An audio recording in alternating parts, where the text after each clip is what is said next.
The vehicle Berger had spotted was a Striker-wheeled tank. Its late summer camouflage scheme revealed no affiliation as it crested the ridge ahead of them and moved down the slope. Then 2 more tanks appeared, and the 3 vehicles headed toward them at speed. The leading vehicle slewed to port, its great wheels chewing up the soft earth, stopping a scant 3 meters from the drooping reporter. The commander's hatch opened, and a Chew-E hauled himself out of the tank. The man climbed down off of his vehicle, getting dust on his neat uniform. He stopped to brush it off before approaching Norris. Across the pantheon of vehicles and battlemechs within the BattleTech universe, it's frequently necessary to suspend one's disbelief concerning the viability or tactical value of a piece of equipment. It's something that we accept with the goal of enjoying big stompy mechs in a space opera. When it comes to the Striker light tank, with its low-profile angled armor and missile turret, one could be mistaken for thinking it was a futuristic rendering of a possible current-day weapons platform. With ongoing conflicts that are featuring extensive use of ballistic missiles, it's easy to see the value of a vehicle like the Striker. Very little suspension of disbelief is necessary. First produced in 3006, the Striker was a collaborative effort between Valiant Systems and Wonderland Enterprises. I'd like to imagine representatives from each company ran into each other in some hotel bar during a trade show, but I don't have any evidence to suggest that was the case. Regardless, Valiant Systems was known for producing high-quality military gear and equipment, and Wonderland Enterprises was a recently created company that was making waves in the industry with their communications and electronics equipment. However the networking took place, the 2 companies decided that there was an opportunity to collaborate and get into the lucrative combat vehicle market. As the vehicle's development progressed, the engineers and company leadership knew they were onto something. By keeping the cost of production low with savvy choices like using wheels instead of traditional tank tracks, the companies sought to maximize profits while also promoting ease of maintenance in their advertising. Built around a 155 intercombust internal combustion engine, the 35-ton Striker really was built for economy rather than performance. It could cruise at 54 kilometers per hour, and if it pushed it to flank speed, it could reach 86.4 kilometers per hour. But keep in mind, those of you who still use miles, this is just 54 miles per hour. The 580 movement speed was considered decent enough to meet the needs of the vehicle, and planning just moved on. Protected by 6.5 tons of armor, the 104 points were distributed in a predictable fashion around the Striker. The 24 points on the front were angled to promote glancing shots and to maximize the distance a striking shot had to travel through before reaching the squishy crew inside. With propulsion and armor sorted out, there was debate concerning weapons loadouts.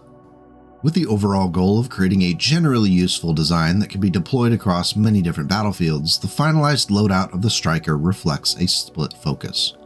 The Valiant Heavy Crossbow LRM-10 system was picked, not just because Valiant produced it in-house, but because it was reliable and extensively tested before the Striker's development even began.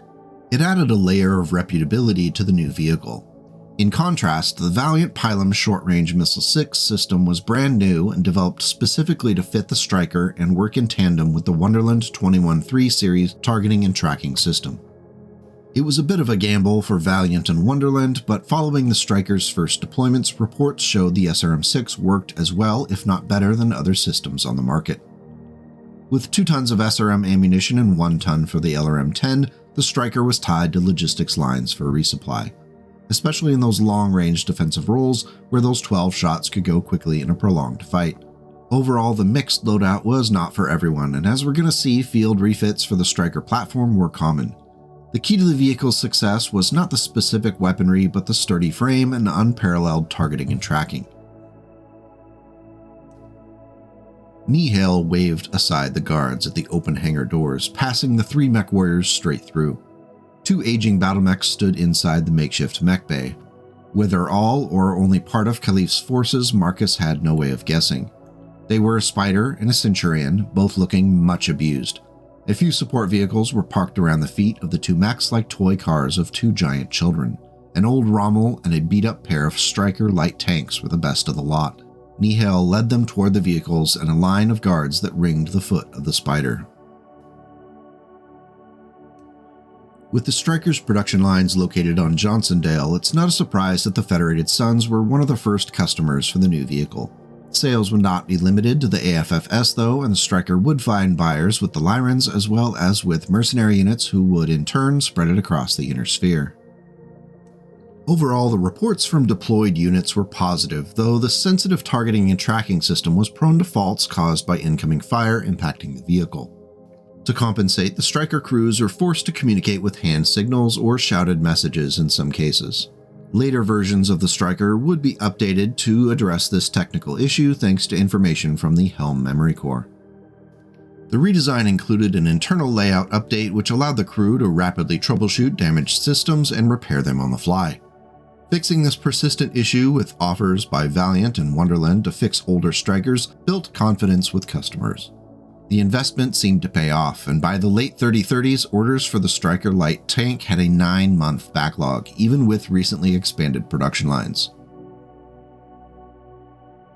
Shedding armor composite, and with smoke chuffing out from under the engine housing, the vehicle accelerated directly into the oncoming Striker, which was having trouble bringing its missile launchers down hard enough to anticipate the charging Chandra.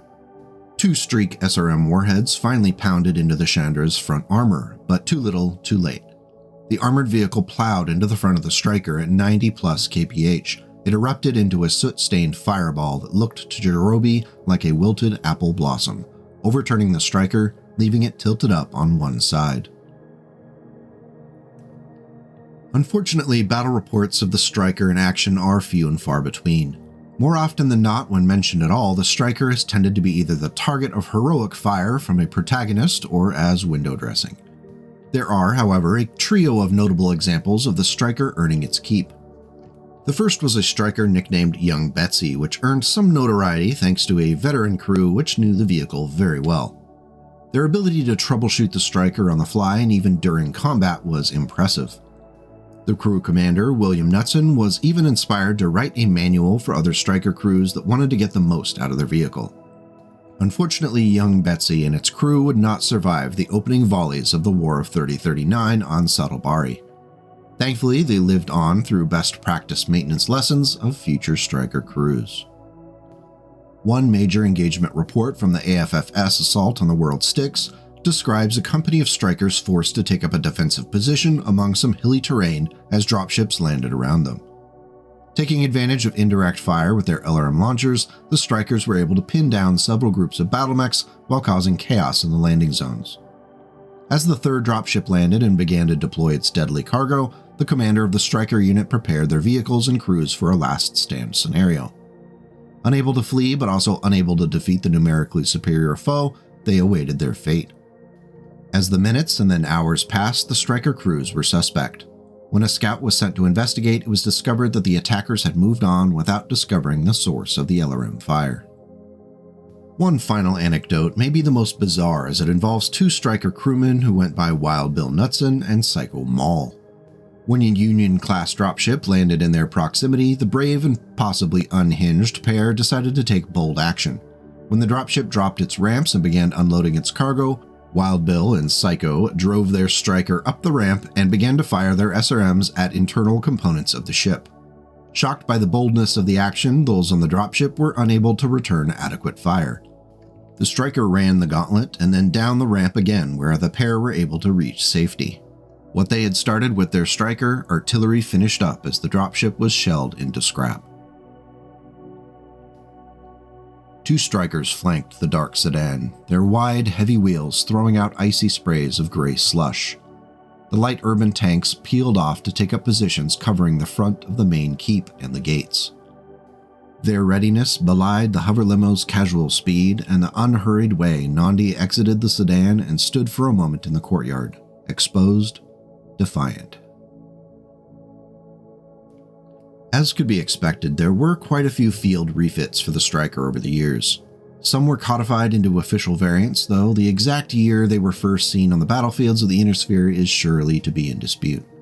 Take the specific years with a grain of salt, except for when technology updates or official production runs are involved. One of the first and more common refits for the Striker was known as the SRM Striker. Surprisingly, this 3011 variant retained the LRM-10 in the turret, but instead converted the SRM-6 to 4 SRM-2 launchers, all feeding off the original 1 ton of ammunition.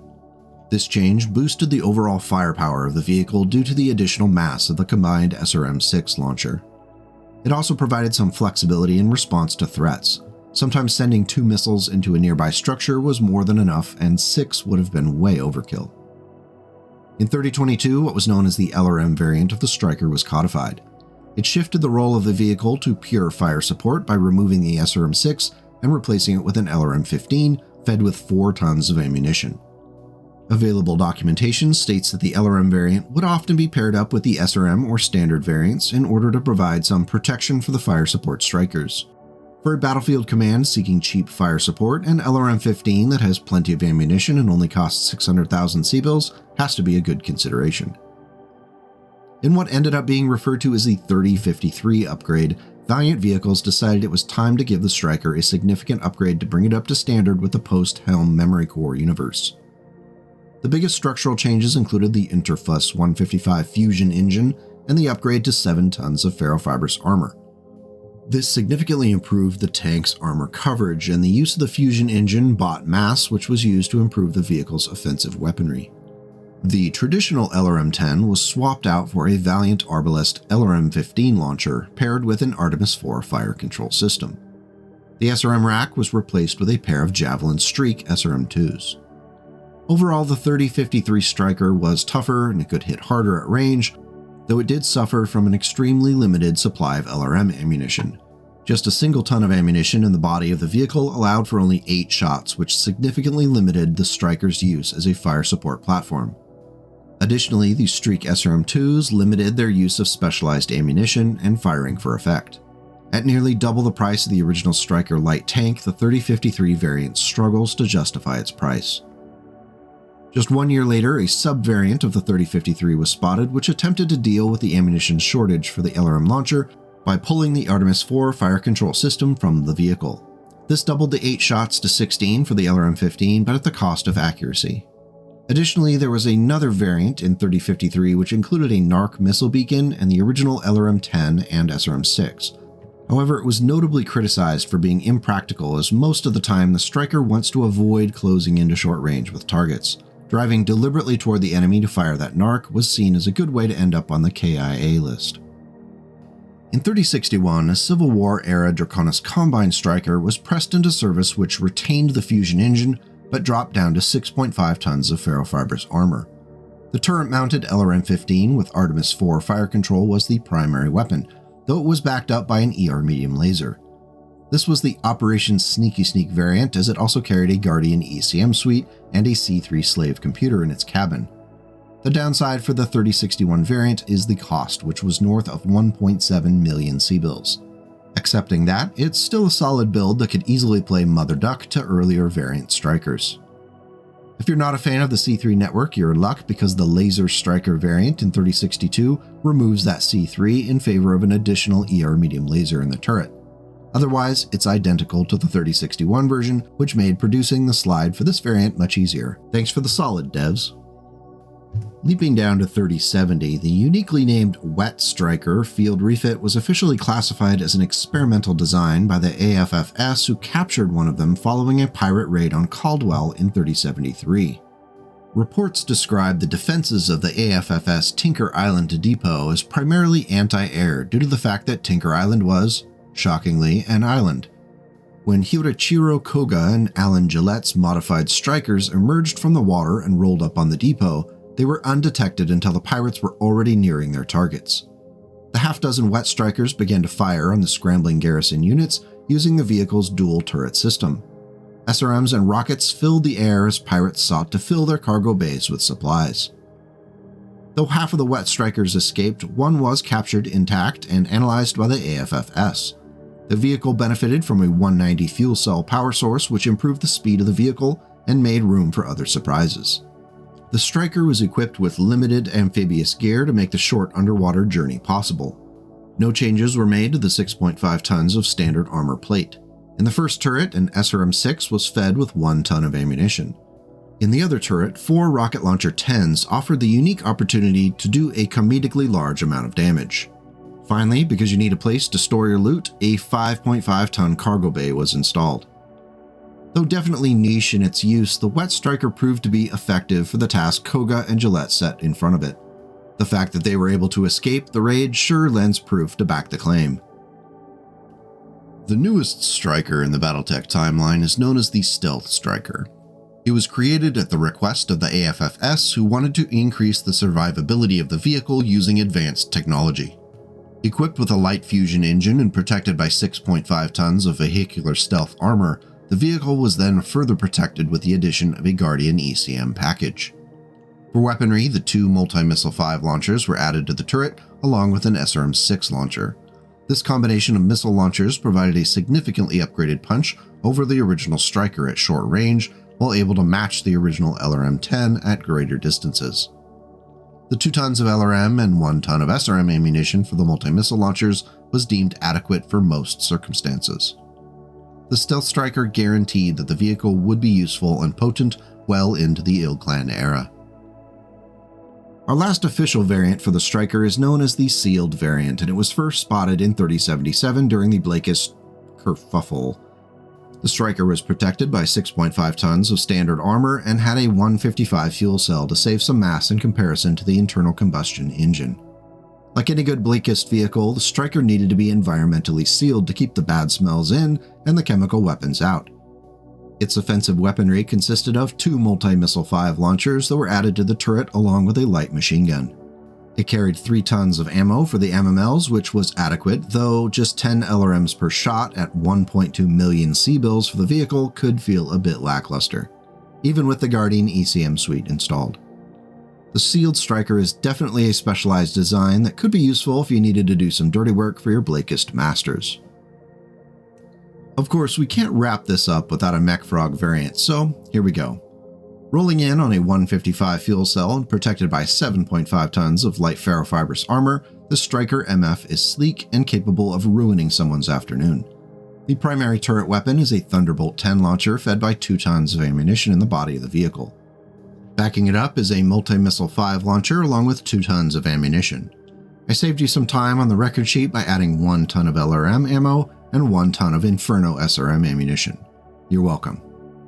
While not normally a huge fan of the Thunderbolt launcher, they do tend to make more sense on vehicles than on battle mechs, where there are lighter and better options to do 10 pinpoint damage. The MML-5 offers some flexibility and all ranges protection. The last thing we'd want is for an enemy unit to close in within 5 hexes and render the vehicle defenseless. The MF is a good generalist loadout that would be useful in a wide variety of situations. I think that fits the theme of the Striker going back to the original version of the weapons platform. If you want to give it a try, I've added the record sheet for it in the video notes below. So why do we love the Striker? It's 35 tons of pluck and grit that can fill a variety of roles and can be extremely deadly when operating in conjunction with other Strikers or other vehicles or mechs. It also helps that the original concept art by Dwane Loose is timeless. Some might even say it was eerily predictive of some of the vehicles now being produced for the armies of the 21st century. While it doesn't grab the headlines like a Shrek or a Demolisher, it's hard to deny the value of the Striker's LRM-10 or SRM-6 on the battlefields of the 31st and 32nd centuries. If you haven't used it before, I would say give it a try. Thank you as always for coming by as we talked some BattleTech. If you enjoyed the video and feel it was worthy, don't forget the thumbs up button and even hitting the subscribe button. It'll make it much more likely you'll see my nonsense in the future. For those of you who have taken the extra step of becoming channel members or supported on Ko-Fi, thank you. Without you, none of this would be possible. Until we meet again, please take care of yourself and your loved ones and make the world a slightly better place today and tomorrow.